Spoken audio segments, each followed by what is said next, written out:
बहुत समय पहले की बात है। एक घने जंगल के बीच एक विशाल नदी बहती थी।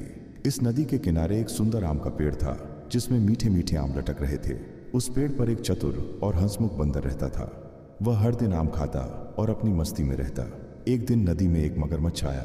वह भूखा था और भोजन की तलाश में इधर उधर तैर रहा था। तभी उसकी नजर उस पेड़ पर पड़े मीठे आमों पर गई। बंदर ने मगरमच्छ को देखा और उससे कहा, तुम भूखे लग रहे हो, आओ मैं तुम्हें कुछ आम देता हूँ।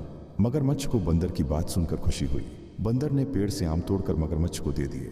मगरमच्छ ने उन स्वादिष्ट आमों का आनंद लिया और बंदर का आभार माना। अब दोनों में दोस्ती हो गई।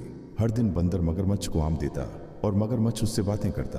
कुछ दिनों बाद मगरमच्छ अपनी पत्नी के पास गया और उसे बंदर और आमों के बारे में बताया। मगरमच्छ की पत्नी ने लालच में आकर कहा, अगर बंदर इतने मीठे आम खाता है तो उसका दिल कितना मीठा होगा, मुझे उसका दिल चाहिए। मगरमच्छ ने पहले तो इनकार किया, लेकिन उसकी पत्नी के बार बार कहने पर वह मान गया।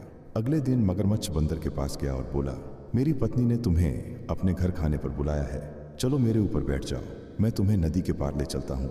बंदर बिना कुछ सोचे समझे मगरमच्छ की पीठ पर बैठ गया और दोनों नदी में तैरने लगे।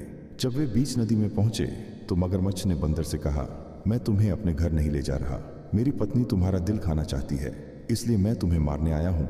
बंदर की आंखें भर आई। उसने भगवान से प्रार्थना की। वह नीचे झुककर पश्चाताप कर रहा था। उसको मरण अपने सामने दिख रहा था। उनको भगवान से प्रेरणा मिली और आखिरी दाव बंदर ने खेला। उसने तुरंत एक तरकीब सोची और कहा, अरे मगरमच्छ भाई, तुमने पहले क्यों नहीं बताया? मेरा दिल तो मैंने पेड़ पर ही छोड़ दिया। अगर तुम्हें मेरा दिल चाहिए तो हमें वापस पेड़ पर चलना होगा। धृष्टता करने वालों का दिमाग हमेशा खाली ही रहता है। मगरमच्छ ने बिना सोचे समझे बंदर की बात मान ली और उसे वापस पेड़ के पास ले आया।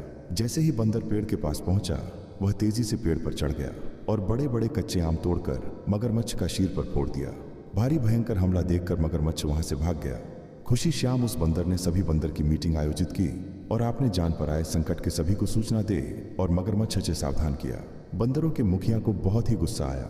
उसने अगले ही दिन मगरमच्छ को आम में बॉम्ब डालकर उसको खिलाया और मगरमच्छ के चिथड़े उड़ गए। किसी भी कारण अगर अपने दोस्तों से विश्वासघात किया तो कभी ना कभी तो नियति आपको दंड देगी ही। जैसी करनी वैसी भरनी।